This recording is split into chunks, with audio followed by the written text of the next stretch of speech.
You look official now. Hey, well, just gonna crack this beer open and enjoy it for a while. There you go. So, as predicted, Hey, Rob. Andrew Bauman. Was it too early? Yeah, I just thought we were going into the banter phase, but that's okay. No, that's totally fine. I just didn't want to forget again. You can't retract it. It's too late. You cannot retract it. Once it's out there.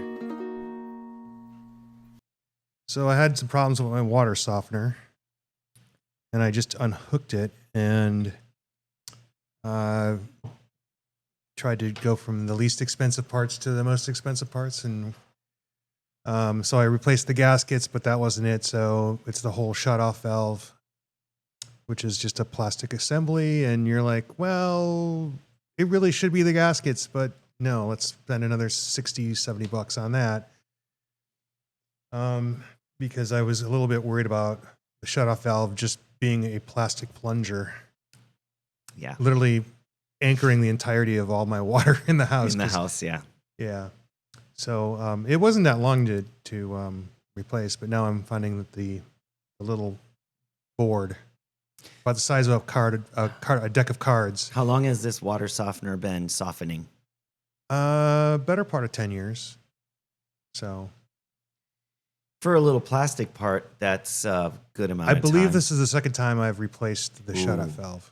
Oh, look who came The to make board, a little visit. Yeah. The board itself is $189, but it's returnable. But I just took it out and I've been playing around with it, and I think I can program it and then put it back in. I think the buttons are a little janky. And once you set up the program, we should really never have to really screw with it. Because I don't even know how it works.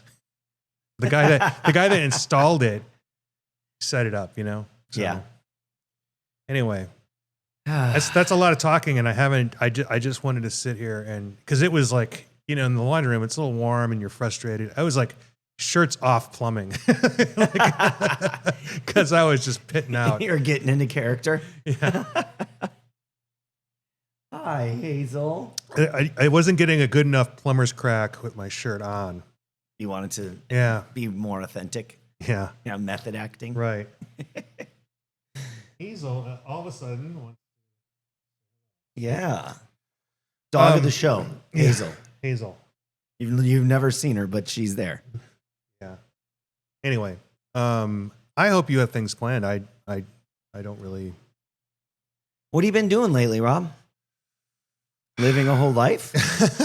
That sounds nice. I mean, kinda. I mean, I did have some meetings to talk about potential things that we might run as bills, or things that I think it was more of a, what do we agree on and where do we want to go next to see what the opportunities might be.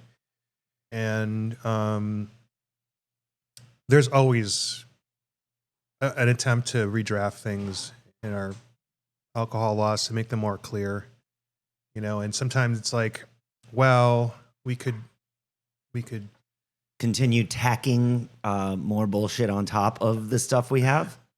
I mean, that's always a given. That's always the easiest way to get something done, is to sort of come up with an idea and see if you can make it work. But every once in a while, you got to go back and see what language doesn't make sense, what might be inconsistent with federal law, what might, and I don't want to get into specifics, but what might have two definitions, what might, well, I'll say we're characterized as retailers and distributors as brewers, but we're not actually that status. And I'm not talking about that, fixing that, but like every word in the statute should have meaning. And if two words mean essentially the same thing but aren't the same thing, then we should probably we should at least understand why it was put in that way and what our answer is if it would ever bite us in the ass. And we found one of those things, and we're not sure if it really means anything, but we really should fix it.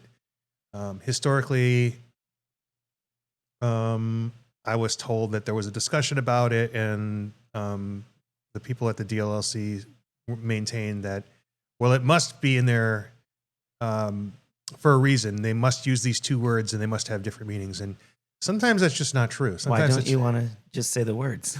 I don't know, because it doesn't matter. Okay. Because it's strategery. I don't think so. Yeah. I think it's just words.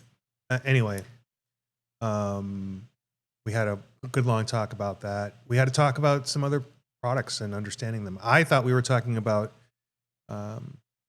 products made from whey, but we weren't. It was more along when we fixed the bitters, and we do like our bitters in this industry. We do like them for cocktails. We do things like Underberg are sort of a thing at some of our taproom breweries. I had a regional Underberg manager reach out to me yesterday. They love being at our events. Yeah. So, and I just think they're complementary to our industry. I don't think they really, I think they're a cultural touchstone. And I was talking to Gary from Distillers, and I said, hey, I don't think it makes any sense economically, but it would be really nice to get our laws so that everyone would feel comfortable. I don't want a batch of beer schnapps together just for the hell of it. You're basically distilling beer, and a couple of people have done it. Most recently that I remember, Steve Tracy, when he started distilling over at Thunder Canyon downtown, he would make beer schnapps once in a while, just sort of that on a lark.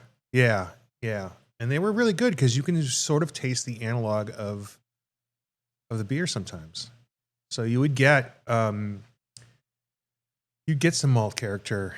You would understand the difference between, distilling a lighter beer and a darker beer. And you might get some hop character, believe it or not, in some of these. So anyway, stuff like that. Cool. Just things that kind of are on the margins, and you don't want them to ever be the focus, right? So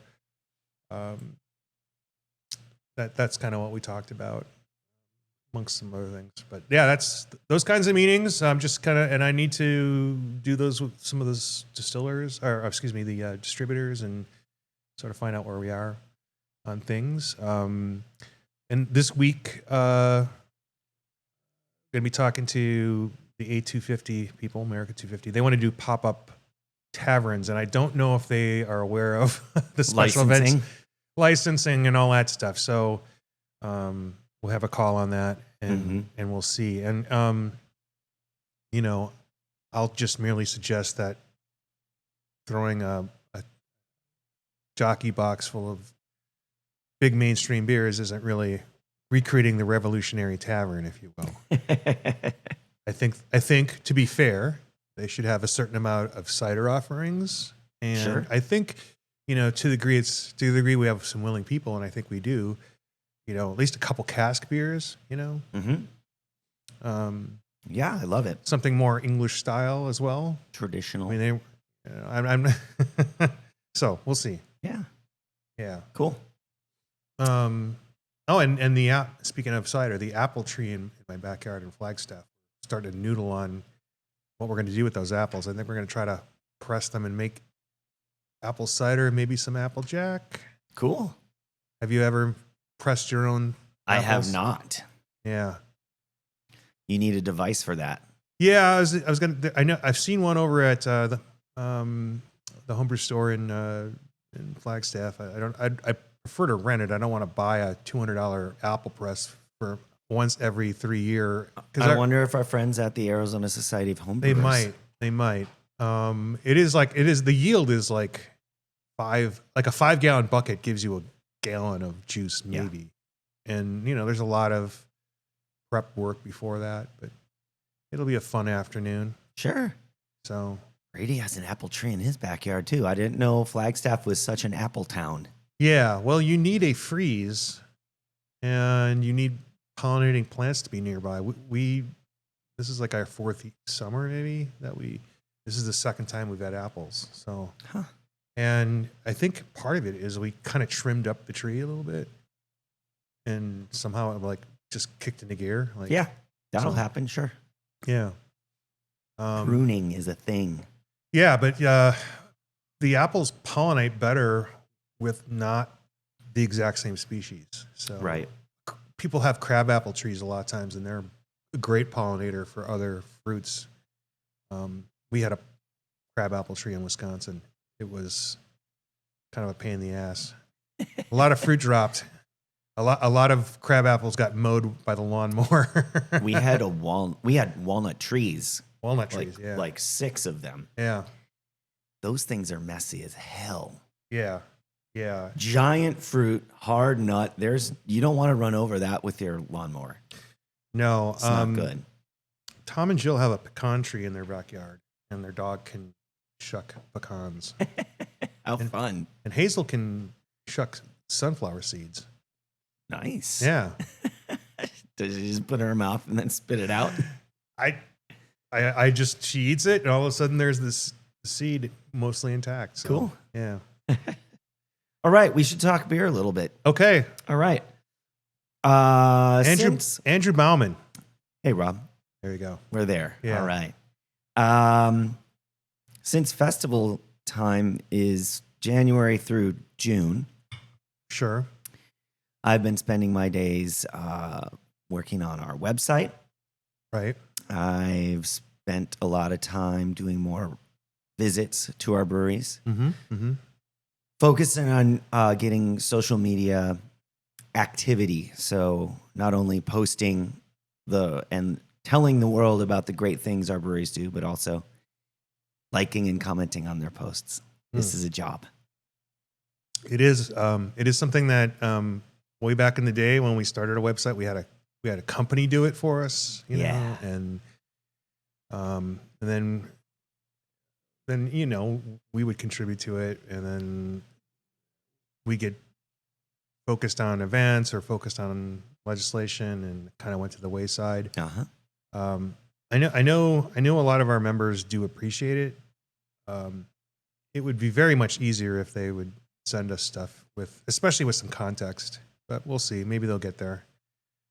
It's really hard for them to understand. I mean, you see it, but it's really hard to translate that to a sale. Yeah. I mean, we know intuitively eventually that does lead to a sale to be more likely, but so I think that's part of it. Is like, man, I can send all this stuff, but might not see customer one ever. And I don't know what I get to see from our breweries either, because the algorithm puts whatever's on there, right? And the more I like other people's posts, the more I see their stuff, probably to the detriment of ones that don't post as frequently. Speaking of algorithms. Oh, talk to me, Goose. I sent you some stuff. Yeah? For some reason, all of a sudden, every one of my Facebook ads and Instagram ads is an ad to add something to something. But specifically, I think, you know, I haven't examined all of them. I was just screenshotting them and sending them to you. But like, it started with adding THC to beverages. And there was a dumb ad, and Do you want me to recreate it? Okay. Hi, it's Father's Day, and I gave my dad the best gift ever. It's this bottle that he just takes a little bit and adds it to his beer, and then he just gets super chill, and it's so nice. It's the best gift I've ever given him. Right. And nowhere in I did it well. You did it great. Thanks. There was an even more dumb one where a guy gets hit in the face several times every time he drinks it.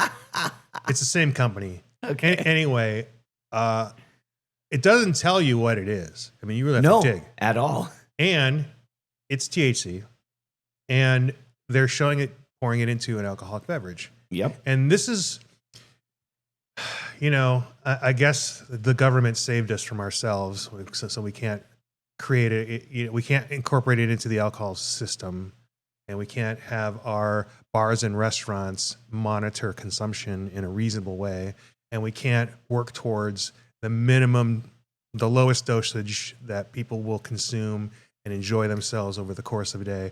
We can't do that. So therefore now we're getting ads of people literally putting it into alcohol, which is not recommended. I mean, it would be illegal for any of us to do. On a manufacturing basis, right? I know a lot of people do it, but they also, I mean, that's a whole learning curve. For an ad to do that completely irresponsibly and use the trade dress and marks for, I'm going to say it, Heineken, and like that's got to drive them nuts. I can't. If it was my product in there, I'd C&D them in a heartbeat, because you're suggesting that's an appropriate use They also showed them in restaurants, pouring it on food. In that case, they had a little card Yeah. that you snap in half, Right. and then it breaks and the little liquid comes out So I had on your pizza. 3 or 4 of the same companies, like every ad, every ad, every third ad. And then there'd be like some other anti-hangover thing. I mean, they're really full ass assailing alcohol. I don't get those. Oh, well, I don't know what happened. You got I one. got them for a while. Yeah. I got them while we were really working on the hemp stuff. I guarantee you the act of screenshotting, I bet they get that's still an engagement. So yeah. So I did it to myself in some ways. I'm sorry, go ahead. Well, they also have the ones in the little card style that I was talking about, where it's not a bottle, it's just a card, single serving thing. Right. And they encourage you to bring it into the baseball game. Oh yeah, you said the Little League game? Yeah, bring it. Mom and dad can have their THC while the kids are playing Little League. Now, I don't have children, and I have heard many stories about Little League, and it might be a great use. But as a company, I don't think that's what you lead with. Right. They can figure that out on their own without you. You can find other appropriate uses, maybe. I don't know. So the long shot is like, does that get us as a society where we could be a little bit, is this their answer? Is like, well, we're not going to do the full beverage thing. We're just going to, just like we do with our smokable and edible product, we're just going to yeet it everywhere and let everyone else deal with it. That's my issue. And I don't give a rip whether these are THC derived from flower or from hemp. This is bullshit. So we'll see. I mean, I don't know how enforceable it is. I don't know. But the fact that it's wild. Some of our breweries are getting, blocked from ads because it has alcohol, and now you have somebody putting something into alcohol. Right. I don't get it. It just drives me nuts. So one of our board members, Tyler Smith, had his Facebook account hijacked, and he doesn't understand why. He did have a friend that worked at Meta. They're working on getting it back. He's got access to his Facebook again, but his ad account is blocked because this phishing scam, the person spent $600 to boost one of his own posts. He boosted one of Kitsune Brewing's posts for $600. I mean, Tyler does a good job of boosting his posts at $10 and $15 increments for a few days. $600 on just one random post for no reason, just to be a dick. I don't understand how that helped that person. I don't. It didn't. maybe they work on commission. I don't know. Interesting. Weird. Yeah. Well, that's what's been going on in my mind. There's a couple things I wanted to that I saw online, but I don't have my laptop or my pad, so we might have to address that after a break or something. But if you have things to talk about, I'm ready to. Well, I went yesterday to O.H.S.O Distillery up in Scottsdale, and it is so different. I know they did a big remodel last year, but I hadn't been there since, and it is a completely different space. It's really cool. Okay. I like what they've done, and it was busy. I mean, the parking lot was busy. Yeah, I think you mentioned when you asked me if I was there. I was there a long time ago when they just finished, but I never got off the patio. I never went inside. Yeah. Like it was kind of crowded and busy. And so I never got. I went in and just walked around and then ended up at the patio bar because it was a relatively nice. It wasn't a nice day. It was hot as hell yesterday, but with their misters and the shade, I was completely comfortable sitting out there. Yeah. Yeah. Well, I have to check it out for that because it's been a while since I sat on one of those climate controlled patios. But I'm just trying to remember. I was there and it was. I ended up talking to Dakeen Beckman for quite a while. That's in his hood, I guess. So, and then we went to, after that went over to Pinnacle Brewing, and the Swedish American Chamber of Commerce. That's it. You got it. Swedish American Chamber of Commerce had their last summer brewery tour. They go. I have a package delivery. It's okay though. We don't. Okay. We can ignore them. They go to different breweries every week, every Tuesday night. They have 3 goals. 1, raise money for an organization that funds scholarships for future diplomats for go across different countries and learn about the culture and things. They also have a goal of being a networking group for people in the field, which is great, and also to push potentially new customers into breweries on a night that otherwise might be slow. So I think those are pretty lofty goals that Jay put together. Yeah, and I was hoping to hit at least 2 more. I only hit this last one. I just kind of got wrapped around the axle on something else, and I couldn't make it. And they were, one was at 100 Mile right down the road here, and one was at us downtown, right? They did Oro. Oro, yeah, these are all in my backyard. Perch, yeah. So it was. I have a mutual friend of other people on their board of directors, so I did sort of scratch the surface in talking to a couple folks about that, and I was like, yeah,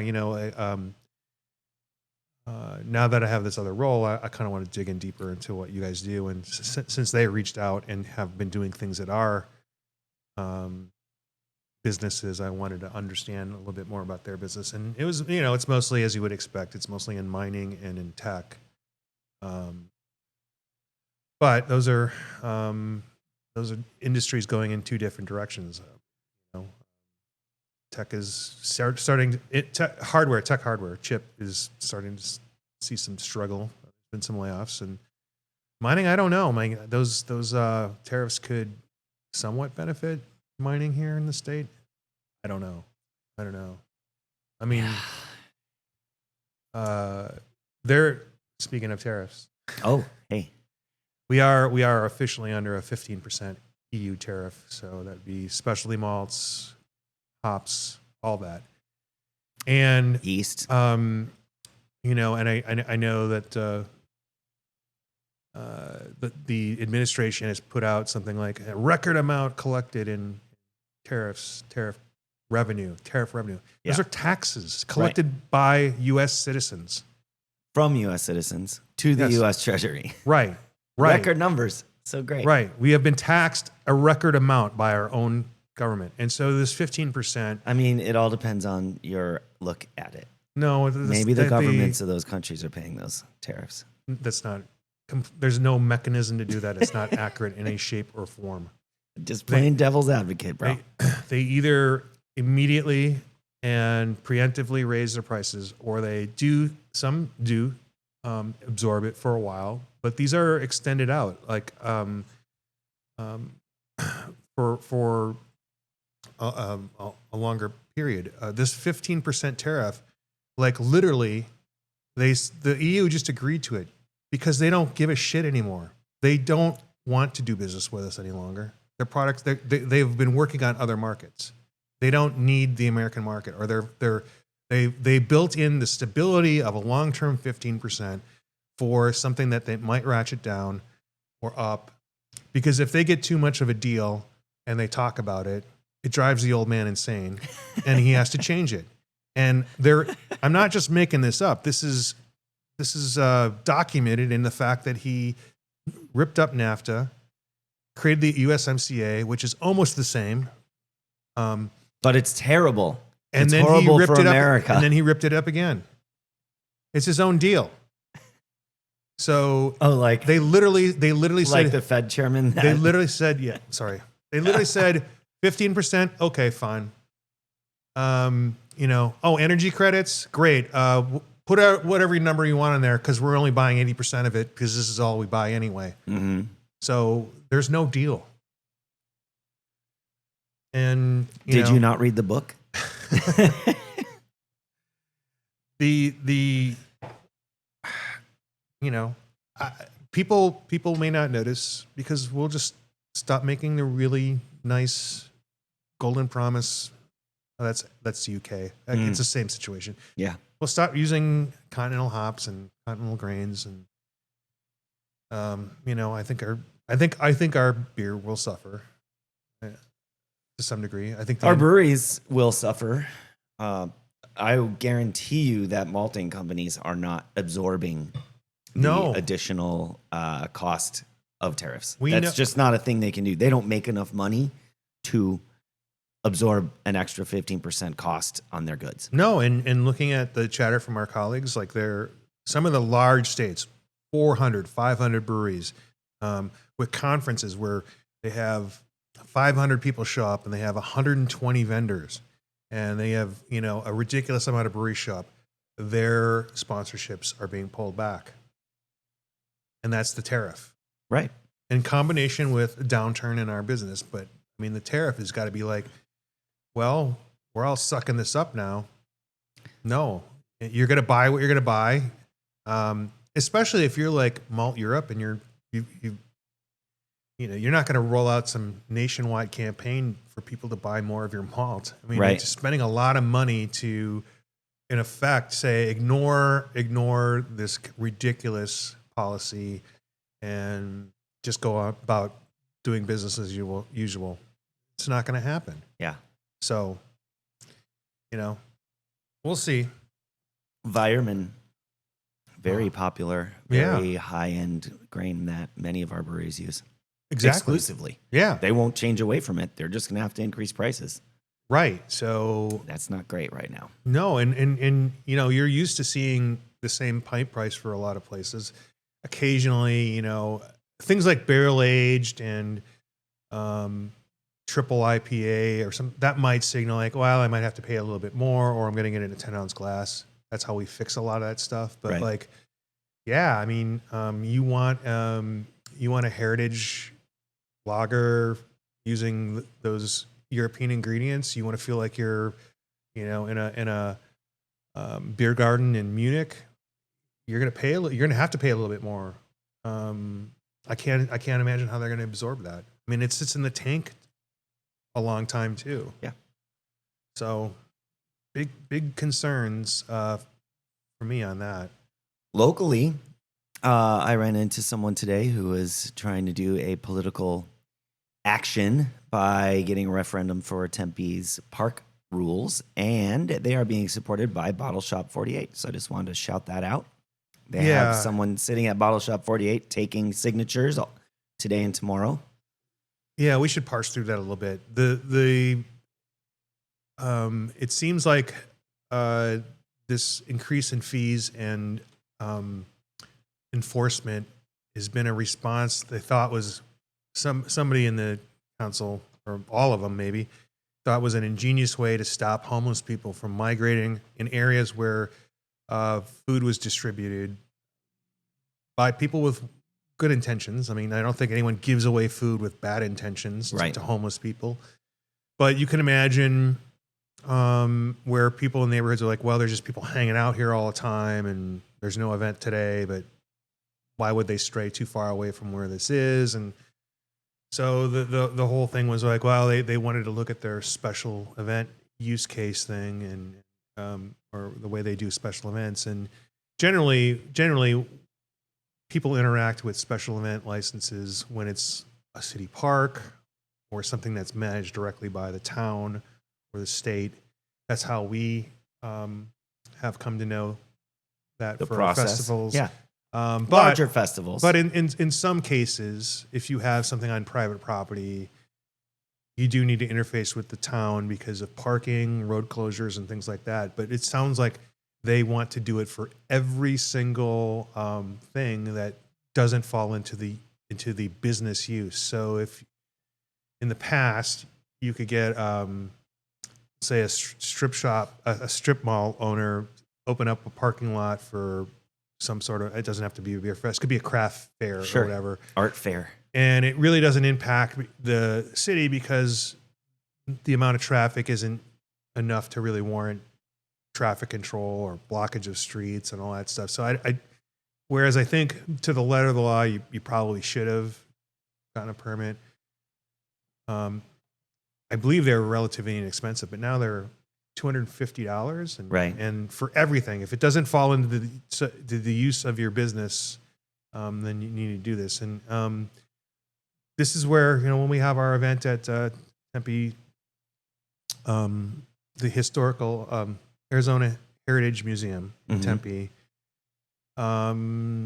it's arguable whether we would have to actually get a Tempe permit. We have in the past, just because we wanted to establish that we don't think we have to, but we're going to do it anyway. And here's why. It's just to have the conversation. And we did it. It was $25 or something like that. Right. And now I'd be like, I don't know. Like, how do you feel that this doesn't fit into they have an auditorium. People are going to be in the auditorium. I mean, I guess the introduction of beer would be a thing. But they have other events. Like, these are things that would really punish, a venue like that. A venue that doesn't like extract large amounts of money from people like to do events. They're there to serve the public. They're there to be available. They're there to educate people on Tempe and Arizona history. Right. So like having a large amount of people there is part of their mission. So it doesn't matter if you're there for a beer awards where people can stroll through the museum and enjoy themselves and learn about the mission of the organization. Doesn't matter to them, because it's more than organically they're going to get on a Wednesday or whatever. Right. So this is a bad idea, and they're digging in. And the petition is the petition. It doesn't change anything except maybe force the issue. But they're trying to get a voter referendum. A referendum, yeah. Yeah. In Tempe only. This is a loser for that council, and I've supported a lot of people on that council, past and present. I haven't engaged directly on it, and I'm going to have to decide what to do about it because I think it's a bad idea what they're doing. Hey, you want to talk about politics? That's a good idea. Okay. You got to meet Barry Wong yesterday. Yeah. He's was a legislator in the 18th district from the 90s to 2001-ish, and then has done some public-private things, and then was briefly with the Arizona Commerce, and part of the Ducey administration. But you talked to him about the relevant beer history part of it. It was a thrill to meet him because I didn't recognize him. He also works with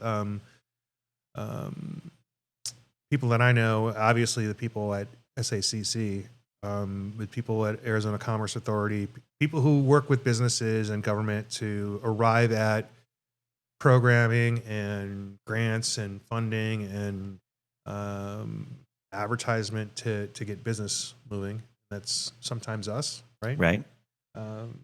But you recount the conversation you had about his role in beer. When microbreweries became a thing, Yeah. which is what we're called still. There were 2 breweries in the state, and they didn't really have a proper license. So creating the microbrewery permit was one of the things that he was instrumental in getting through, the original microbrewery permit. And at the time he was even talking about maximums and minimums, and he remembered everything about that bill. It was pretty cool. So we've changed the hell out of it. So we fixed your bill. I mean, yeah. Well, he's got nothing to be ashamed about. I don't think there was any understanding of what 10,000 gallons as a minimum is a lot. It is a lot, but I don't think they didn't know what that meant. I don't think the people who got the license knew what it meant. Right. So, and it was fixed eventually. And I don't think they shut anyone down. I don't think there's a history of rescinding licenses. I take that with a grain of salt. They definitely have rescinded other liquor licenses for completely valid reasons. Sure.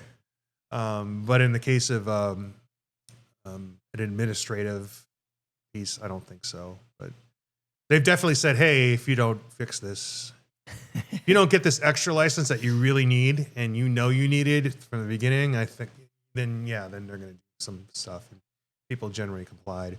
Right. I'm talking about people who got a number 3 license and then never got around to making any beer. It does happen. It does. Yeah. Remember when Ariba Yes. put breweries in like 4 or 5 of their Yes. restaurants? Yes. And then made like 2 batches of beer in each restaurant? Yes. Why did they do that? There was an era where they were sold on extract brewing, and it wasn't that extract brewing was a bad idea. I mean, like a lot of people extract brew, like on the homebrew scale. It was that they really build it as almost a janitorial function. Like someone fills the tank and adds this, turns it on.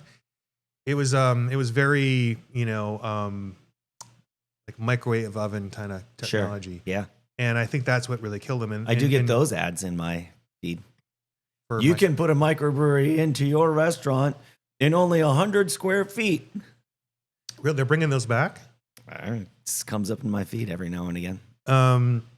So that was the issue. And as you know, I mean, you can have one of those systems and like make incredibly good beer for a while, but your bad habits or the lack of awareness of what a bad habit is, even you're like, it's not making soup. Right.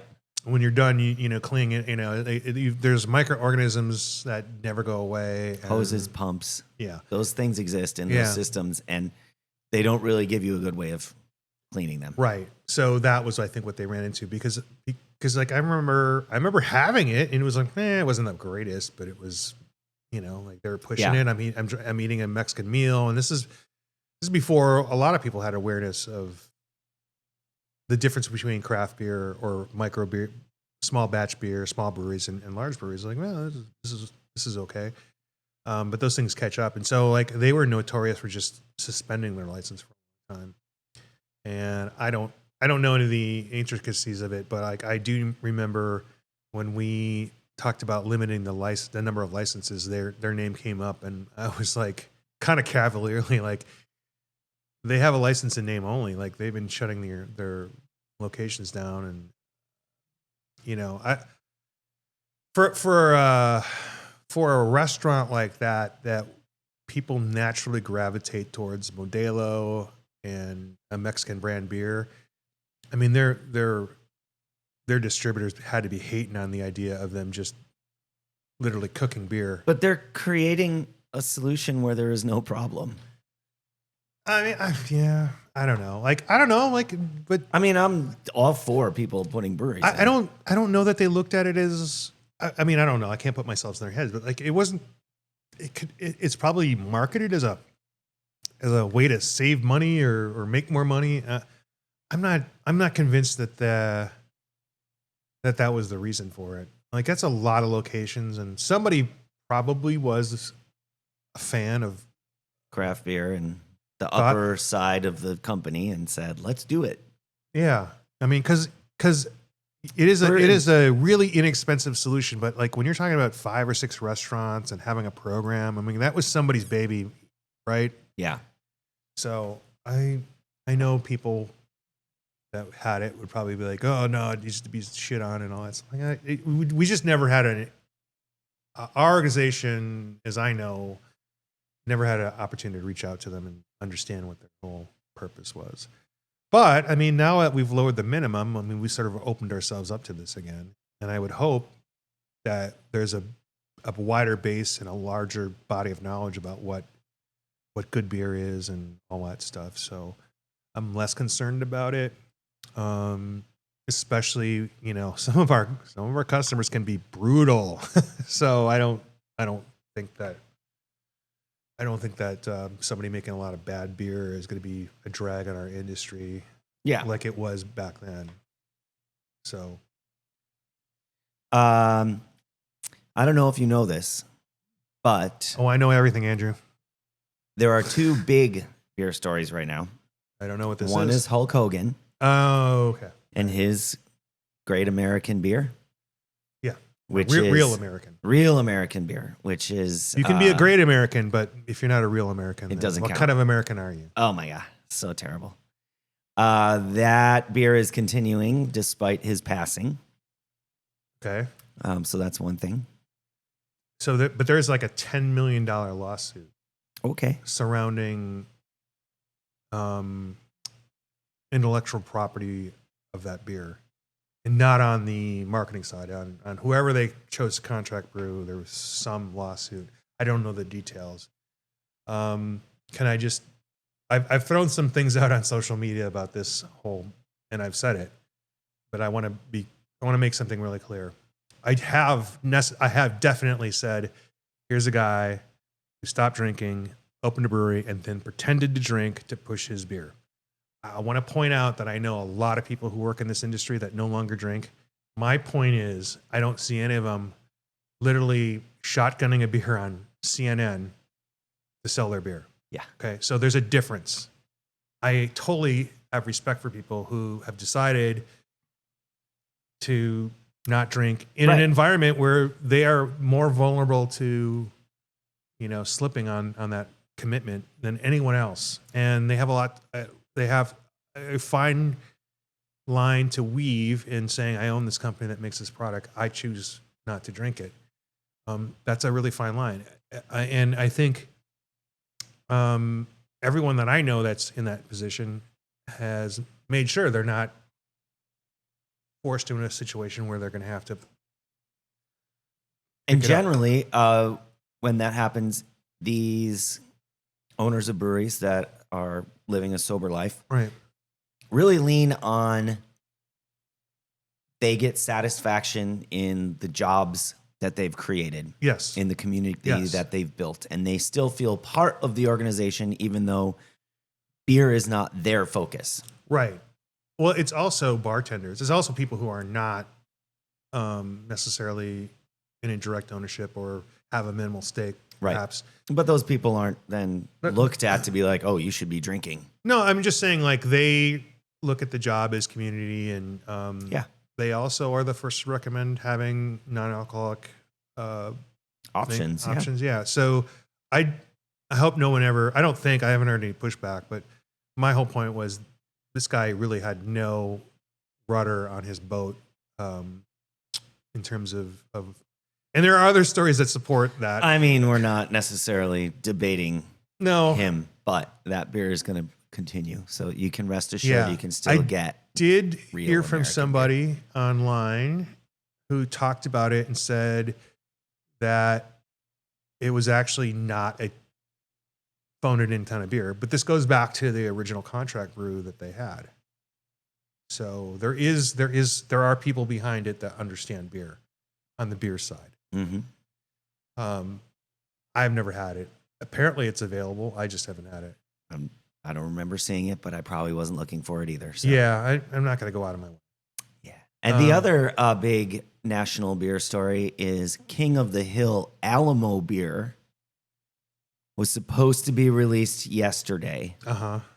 Unfortunately, there was somebody forgot distribution the Alamo issues. Someone forgot the Alamo. So that will actually be hitting stores in Texas on Friday now. Was not aware of that. Yeah. It's a big deal. Alamo beer from King of the Hill. Who's the Texas brewery? I'm not sure which one. Okay. Actually, well, let's see. Let's see. I have the info. It's right here. There was something else. Distribution glitch. Contract side. Oh, did I sent you an article about garage beer? Yes. So I want to talk about that. So if you know about garage beer, you probably know.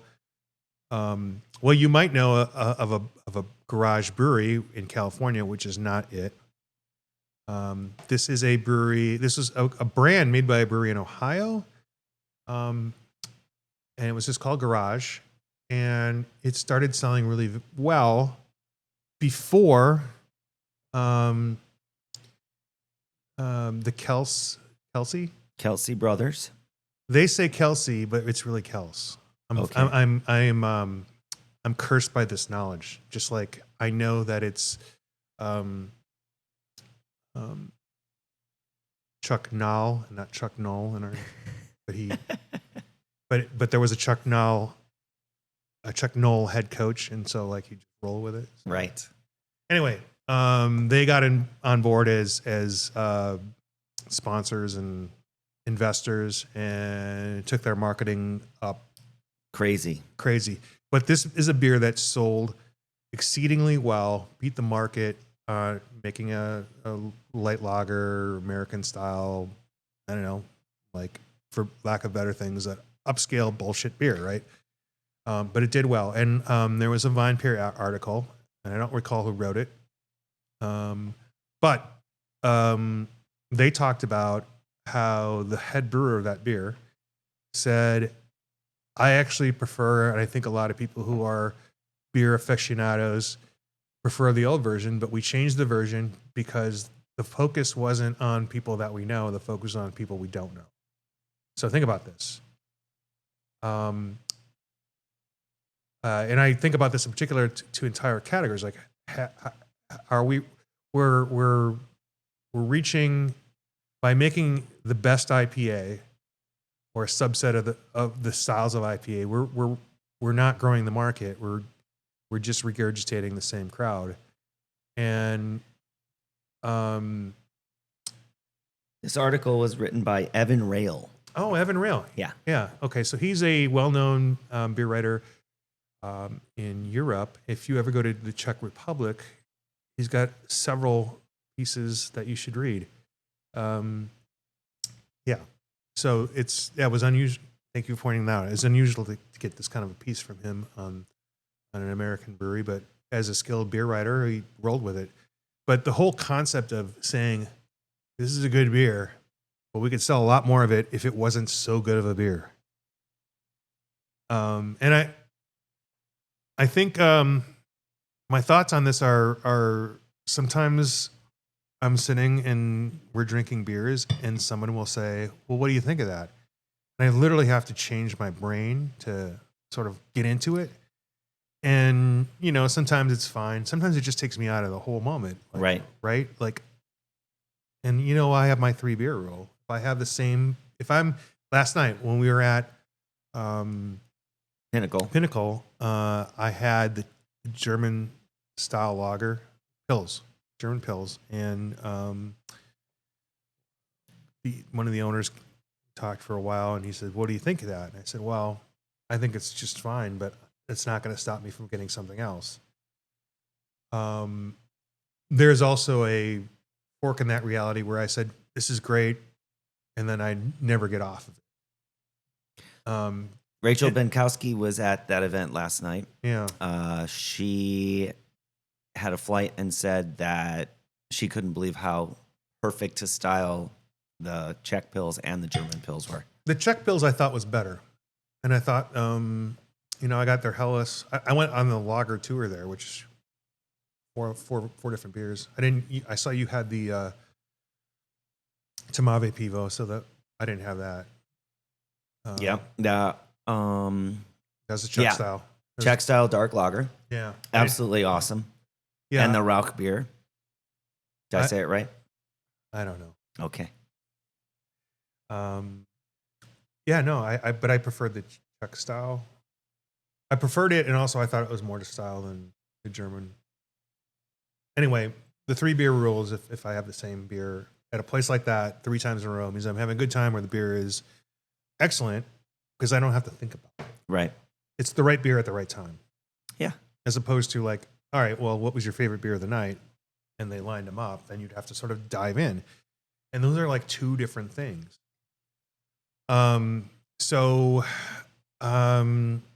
You sort of have to, anyone listen to this and us, we sometimes have to kill that part of our brain to have a good time sometimes, right? Right.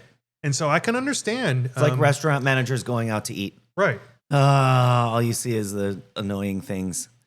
Yeah. Yeah. But this is the reason why you go out and after a while, every brewer is drinking a Banquet or Miller High Life, PBR, Montucky. Yeah, it's no longer the point. Right. We're here to be with the people, not Right. seek out. Yeah, it's And there's a time and place for both, for sure. right. So that's the dynamic that I think they've hit. And I haven't had the beer, so I'll probably crack and go. Yeah. They were at Arizona Strong Beer Festival. See, I didn't know. Isn't that nice? Yeah. No, I mean, well, that just shows you. They didn't show up, though. The Kelsey brothers didn't make an appearance. Their beer was there. I'm just saying that just goes to show you like how important and large an event that is. Like that, I missed that. But I mean, I have a different focus, obviously. Anyway, interesting article. And it's something to think about. And so you often hear, what am I reading here? Lou Bryson. What? The rant he had about tariffs and coffee and oh my God. equating that over to. Oh, yeah. So Lou Bryson is a Distilled Spirits beer Council of the U.S. He's a beer and Lou Bryson is a beer and whiskey writer. Yeah. Well known, affable guy. A guy you want to hang out at the end of the night. Chances are he's got several flasks of whiskey to drink on the on the walk from A to B. He was talking about an NPR story about tariffs and coffee and how the Empire store is like, well, these are things that are going to cost more, and chances are you're not drinking Brazilian coffee, but it's in a lot of lower end brands, and so your restaurant coffees are going to go up, and also all coffee is going to go up because of the way demand works. And like, again, if you know that your Brazil 50%, 50%, and it's all admittedly has no economic basis, is all to punish the Brazilian government for going after their former president for corruption. So our president is doing that to save another former president. Anyway, the phrase I liked, and I didn't sort of talk to him about it, but it was like, he said, this is a tax on American mornings. Brilliant. This is, this is like the Reagan-esque, Morning in America commercial. This is a tax on American mornings. And I never really explored that in conversation with him online, but he was like, somebody said, well, I guess I just won't go out and get coffee in the morning. I'll just make it myself to save money. I'm like, the point is you're still going to behave more. Right. And he's like, that was how NPR does a story. No, Nika. They do a thing at the end and like, so it's the person's comment about how they're going to roll with this because they just make coffee at home. And it was like completely missing the point. And this is a problem with editorial in some of these stories, is like, it's okay to just say these are bad things. They're not good things. I was looking back through our exchange of messages here, and that one where one of these THC things is not a break a card, but a tear off like a packet top. Oh, like you're gonna like put lotion on because you're on an airplane and you get a little packet. Yeah. Yes, and it says, "Me when I find out that I can squirt on flights." Oh my God! So now we're breaking the FAA's rules. Yes, I'm just gonna use my Fever Tree, maybe ginger ale, and squirt a bunch of THC in there. Listen, I'm the last person to criticize anyone's individual behavior when they can be discreet about these kinds of things. But for a brand to brazenly advertise this in ways that we could never in our industry. Right. And, a subset of these companies are the reasons why we can't participate in this market. That's trouble. Right. That's very troubling. So, I just want one of the articles I saved was about official beers of universities. Oh, okay. So we have a couple of those in Arizona. We do. We have O.H.S.O Brewing Company is opening a tavern at the ASU Stadium. Okay. And they are the official beer of ASU. Wonderful. What's it called? Yes. Okay. Good. There's an amber and a lager. And then I can't remember that either. in Tucson, we have Pueblo Vida with I believe it's a Mexican lager and an amber also. And then we have Historic Brewing Company in Flagstaff. Which is gold. Gold. Blue and gold. Huh. It's a IPA. And I like it. It comes down here and it's good. So that's a thing. So Haas has had a couple of closures of tap rooms, but they've also opened these ones that you're kind of like, this has got to be a short term. I mean, that's contract, right? They have a contract with ASU. And when the contract expires, no matter how good that Everything business went. is, it'll end. Right. They had And then either you renegotiate and Or walk continue or someone else outbids you. Yeah. And so they also had something at PIR. Yes. Hot Minute. Yeah. And I don't know that that's still around. It certainly is not around when there's no racing. So I'm just sort of making reference to the more contractual business opportunities instead of long-term fixture pieces. And similar to like airports where we've had a lot of stability actually with breweries going into airports, you're offloading that labor and operations to someone else. Right. Which is one of the biggest problems in our industry right now is labor. Yeah. And having the right number of people working in the right place. And if you had a seasonal thing like that, I couldn't imagine how much work that would be for a brewery to manage. You just offload it to Aramark or... Right. Well, the process of getting people cleared to be able to work in that space would it be cost prohibitive? I have done that. Yeah. Yes. Yeah. You can't imagine, that and then as an outsider, like arranging transportation, parking.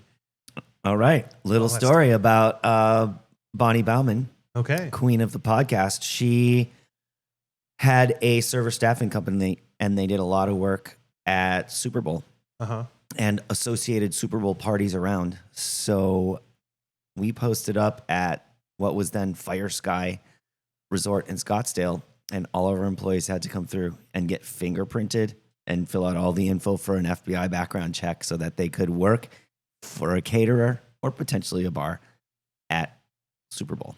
And it was a lot. Yeah. I worked for a software company and I get security clearance once in a while. And it was a pain in the ass. And I've also had people who worked in the military and they used me as a reference, God knows why. And it got really weird because they started asking about drinking habits and like... A lot?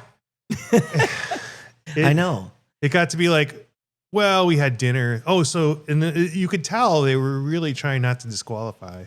We're like, oh, so all these things you had dinner. So it was dinner, and you might have had some drinks. I'm like, yes, but it was really like we went out to go drinking and we had to eat. Well, then after that company, Bonnie went to work for a furniture company that wanted to rent furniture to casino in Arizona. And you have to go through a full FBI background check if you are a manager of that company. Full. So when when the FBI called her to do her interview, the agent really messed with her.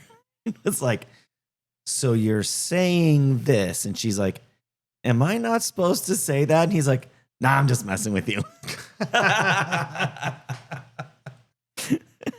Have you seen any anecdotal reportage or posts about how Las Vegas is cratering right now because people are not going, and especially international? Yikes, I have not. Yeah, I've seen. I bet that's rough. Like Arizona gets plenty of international tourists, but not like Vegas, man. Yeah, that's what I'm hearing. Something to look at. I don't know. Like I've heard people, post pictures and like, you have no idea if that's 2 a.m. on a Monday, because it's inside a casino and it's empty. It's the same time all the time, Yeah. It's timeless. Right. No time ever expires. And then I've had people go, well, I was here on Sunday and look, it's all this. But I would say they're definitely losing a lot of international Asian customers right now. I don't know, man. There's no accounting for how much people will just not want to put up with bullshit. Yeah. Like, we're just not that special. Like there's literally a gambling hub in Macau. Like, Yeah. why would you go to Vegas? They go to Vegas because of the notoriety, but like after a while, like what's the point? I mean, Canadian visits are down 36%. Anyways, let's take a quick break. Okay. Well, we're at the 1 hour mark Wow. already. Then it'll be a quick break, and then we'll come back for some quick wrap-ups. Okay. Okay. Sounds good.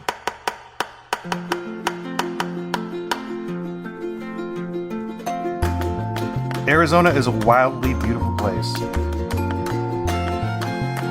brimming with over 100 brewing companies. I'm Rob Fulmer, the Executive Director of the Arizona Craft Brewers Guild. I'm joined by Deputy Director Andrew Bauman. Together we cover the state, bringing you the best of what's happening at our breweries and beyond. Welcome to Arizona Beer Frontier. I haven't seen very many of these, but there's a thing. I guess we're back. Hey. There's a thing on Blue Sky, which is the Twitter replacement. Short micro blogging, what they call it. To, for engagement, say, I'll give you one hot take per like. So, in this case, I kind of was following somebody named Hood Canal Cody, who is a brewer, I believe, in Washington State, small brewery, and gives a lot of hot takes. And I guess if this was earlier in the show, I'd read all of them and we could talk about it, but maybe we could do some other time. But one of them ones I remember was, if your favorite brewery has beer at Costco, that brewery is not going to have a good time. So people asked about that, but I have my opinion on that. You have your opinion on that, right? On being in Costco? I have a very opinion on that, yes. I will not share that today. For the good of the industry. I left my beer way over here. Absolutely. I think depending on the brewery that you have, it can be a great opportunity, but I also think that you're going to have a lot of warm beer. And from what I can tell from people who have done it, they say that you can do great, but you are literally dedicating someone to sample beer out all the time, because that's the only thing that gets people brand aware of your beer, and you're going to get more sales if you are sampling out. So you're going to go through a lot of beer, a lot of employees. It's on the warm shelf, and I don't see an end to that. I don't see where your brand, as a perishable like that, gets enough pull for a long-term thing. I think. Man, back in the day when Phoenix Ale Brewery launched in Costco, very exciting. There were 10 Costcos. They were launching with like 2 brands. It was way back when I was a home brewer. He had homebrewers go in and do the sampling. He said, hey, if you guys want, we could use some help doing this. And people were like, hell yeah. So I went to the Costco at Paradise Valley Mall. Okay. And sampled out beer for Phoenix Ale Brewery. It was very nice. It was fun. Do you think that's something that would work now?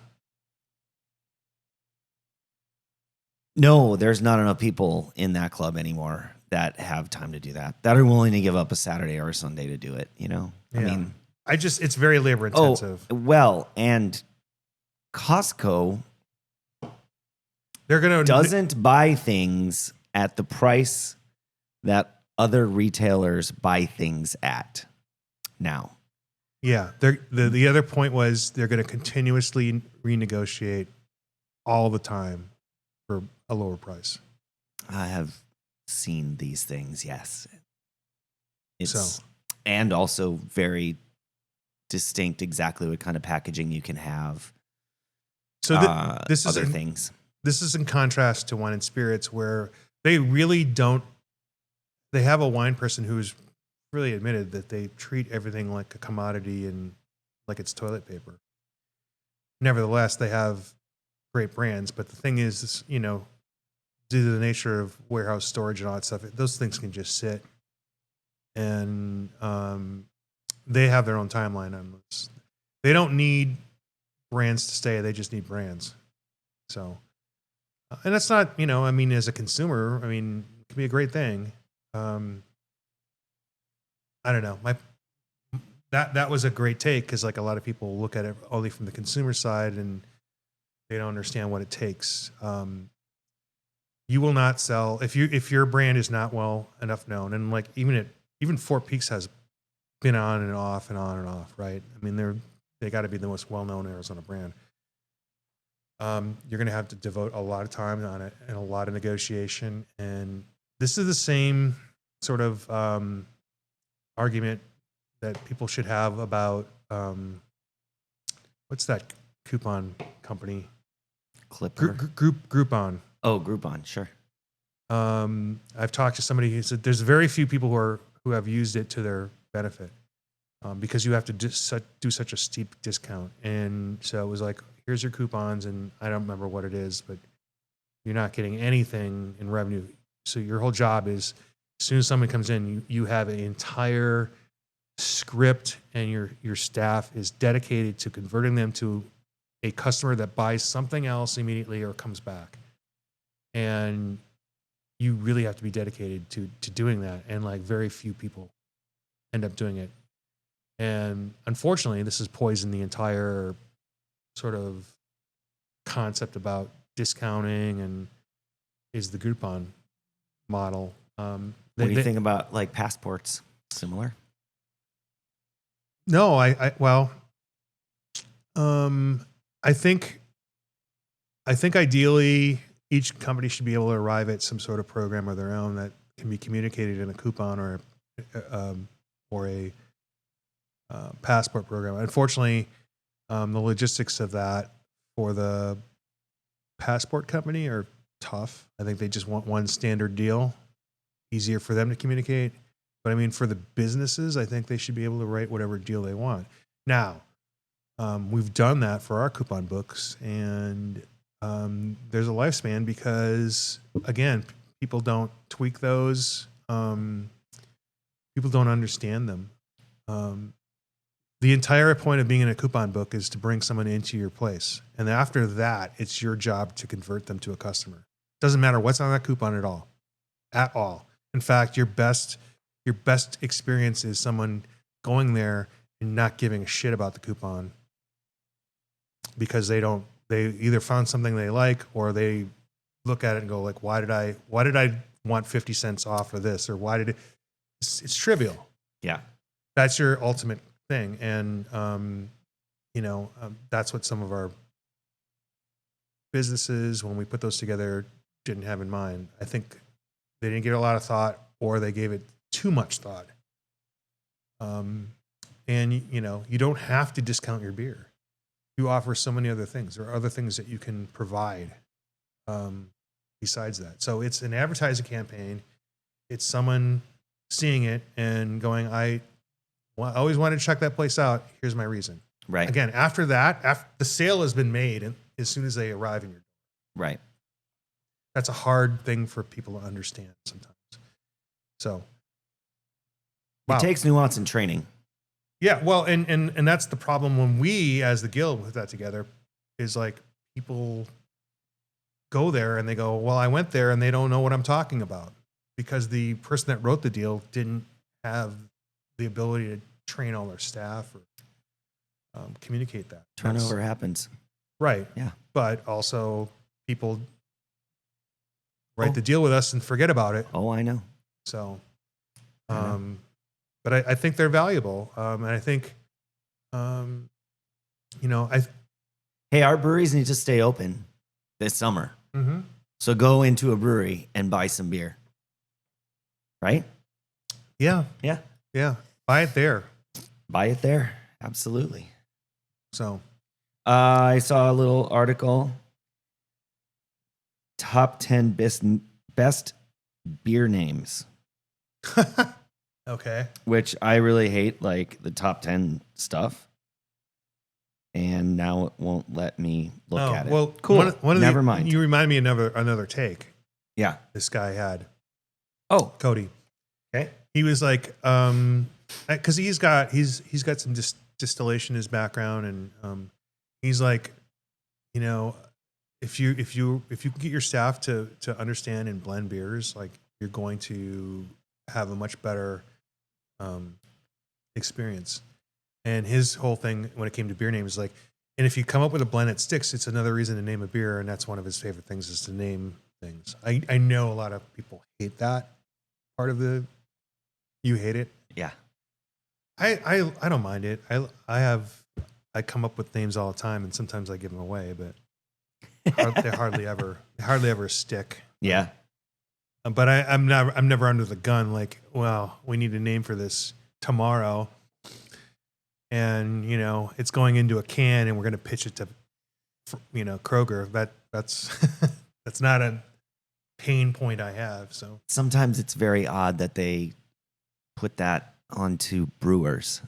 yeah, Like we're not the marketing people. right. We're the brewers that make the beer. You have marketing people that do marketing things and understand how marketing works. And that's what they do.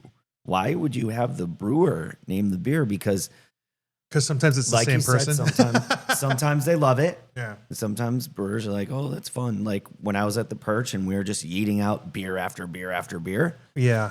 And the names didn't matter because it was, Right. what is it? Yeah. From LA to Tokyo. That was one. Ariana Grande song. A couple Taylor Swift songs. Uh huh. Okay. But if I were running a company, would I want Andrew naming my beers? Please don't. Well, so when you're in those sort of group situations, unfortunately I fall in the role going, oh yeah, no, that's already a problem. That's going to be a problem. That's going to be a problem. It's already taken. It's really not that original. All those things, absolutely true. Yeah. Absolutely true. I'd be the guy they frag. But that's why it's nice when you just come up with an idea and you're like, hey, I have an idea for a beer name. Use it. It's very nice, Rob. It's only really come up a couple times. People don't take it. In my newsfeed, there are a ton of brewery openings and a ton of brewery mergers and a ton of brewery closings. Okay. Which is wild. Okay. So go on. I am trying to curate my algorithm to show me everything beer. Uh-huh. How are you doing that? Every time. What algorithm are you talking about? When I go in my Google newsfeed. Google Newsfeed. And they've added AI component to this now or no? Well, it's always giving you what you want to see. Just keywords. Yeah. Okay. So I just heart everything that has beer. Okay. Which means my little list of all the things I've hearted is a bunch of brewery openings, closings, and mergers. Is this when you're on your phone and you go to your browser and it gives you all this stuff automatically? Yeah, essentially. I mean, on a Pixel, you swipe past the home screen, you swipe it right, and it brings up a news feed. Okay. As I'm talking about. Mine are all tech, unfortunately. I mean. No, I mean, that's what I'm interested in. Yeah. Still. Yeah. Okay, I get you. So you're by hearting them, you're telling the algorithm, good job, buddy. Good job. But also you can also, I found a way to bring back all the ones that you liked. Right. So if I'm just hearting beer stuff, now I have a curated list of. Okay. So a lot what do we got openings, closings, and mergers. It's anything wild. in particular that jumped out at you? Or? I'm surprised at all of the mergers or breweries that the original owners are selling and then someone else is taking over. There's a lot of those in the feed. And again, this is national, so I like speaking to any particular one doesn't really make a lot of sense, but got you. It's pretty wild. It's definitely a trend. I mean, before the break, you mentioned we should probably talk about Jack McAuliffe. Right. So Jack McCullough was the original founder, well, the only founder of New Albion Brewing Company. So when people talk about Fritz Maytag, we're talking about the same era. And he passed away recently. He passed away while I was in DC and you were at the GCOT. GCOT. I've talked to a couple people, and people either loved him or hated him. But he's definitely a preeminent figure, Right? Founder of craft beer in America, basically. Yeah, and especially on the DIY side and single proprietor, doing it all and smaller. And so he was around the era when, like, there was Anchor and there was Sierra Nevada and him, and his brewery's only open for like 2 years, right? It was a short period of time for sure, but they were contemporaries without a doubt. Either because you have to imagine there was a roll up when Sierra Nevada wasn't officially open, but working on getting equipment and all that stuff. And their dairy tanks. Yeah, dairy tanks. Yeah. Those are the days, right? Yeah. You never hit enter. Thank you. Yeah, I saw. I was trying to see what was on. Oh, surprisingly, water softeners are on my feed. The U.S. Beer Awards, is that U.S. Beer Cup? The Beer Open. We had U.S. Open Beer Championships. Yeah, we had some Arizona breweries. Yeah, do well in that. I think that is a big thing on our feed. Like there are so many. Saddle Mountain and 12 West. Okay. Yeah, I got another water filter.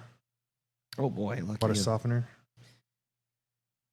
I've been researching my credit cards lately because I'm thinking about changing my Amex Platinum for something like the Sapphire Elite. I don't know. It's all about the lounges, airport lounges. So a lot of your premium cards are going to go up.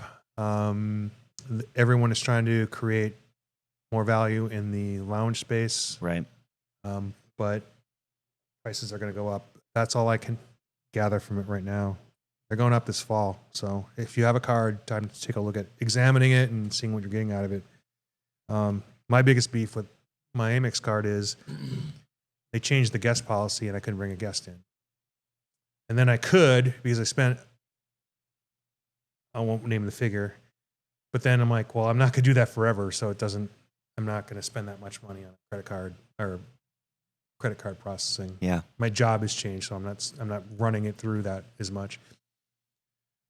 And then there's, all those are related to airline points and what airline you pick. Oh, it's complicated. It might be something I get good at. I don't know. I have to fly on, or I'm going to fly on Delta in a couple weeks, which I don't know I've ever done. Salt Lake? Yeah. So that just sort of brings up something that I do want to explore when we talk about SAC or the Sister Cities program or any of these organizations that put Arizona in touch with the rest of the world. It's like, what opportunities are there now that we know that we're shutting the door to a lot of foreign customers. I don't know. I would like to focus on that or bringing travel experiences to people, because every time I was talking to Heather, Joseem's husband, her wife, I mean, mm-hmm. and she asked me where I was traveling to, and I tell her all the things I would go to, and I'm like, look, like these are things I like to do, but like nobody wants all of it, but somebody wants a piece of this. And we were talking about Montreal and we were talking about New York City. And I said, yeah, like sometimes I just like to go and where they filmed a movie or whatever. I said, I went to Paul's Boutique, Beastie Boys. So some of these things resonate with people, but like nobody ever like puts them in their itinerary. what would that mean in Arizona? Because like a lot of these I get from Atlas Obscura, but I don't think it's really deep enough. And you know how sometimes as an Arizonan, you need someone to say nice things about your state that you sort of appreciate, but you didn't realize how much people appreciate. One of those things, and I know you're going to have some heartache about this. Everybody asks me about Pizzeria Bianco all the time. And I say, it's good to go there if you've never gone. If you get in there, it's probably more accessible than it's ever been. There's not as much of a wait. But you should know that there are 7 or 8 or 9 pizza places that definitely have their start in because he did that. Yeah. It elevated a lot of people. I don't know. There's stuff like that. Speaking of Craft 64, I went there the other day and that pizza was banging. Yeah. Yeah. They won, some award on that. It was so good. They got a national recognition. Yeah. So, I don't know. Like, I was surprised how much when I did the Super Bowl discussion with John Hall, because we were hosting that year about Sonoran hot dogs. And, the difference between, and I was like, look, here's what you would know as a local. Like, if you get it from a stand, you're going to get a toasted bun. If you get it from brick and mortar, it's going to be steamed. They're both good, but I prefer getting it from a stand and being on the street and eating the hot dog. Yeah. But, I've had so many hot dog discussions this week. I really need a hot dog. Like, I'm jonesing for one right now. Well, when we went to Kitsune for the meeting, can't remember the name of it now. That there's a very nice Sonoran dog place right around the corner from him, but it was closed. It was this Monday afternoon or something like that. Right. Lupitas. Ted's is always open. Lupitas. Well, you want to go to Ted's? We can go to Ted's. We can go to Ted's. We can shut this down right now and go to Ted's. Ted's from Buffalo, New York. Whether we're shutting it down to go to Ted's or not, we should definitely be shutting it down. Awesome. I think we've reached the limit of people wanting to hear us blather on and on. Although we could do it for hours. I don't care who's listening at all. At all.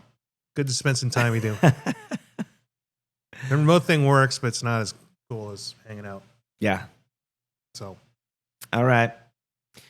Well, remember, this is not a beer podcast. It's a podcast about beer.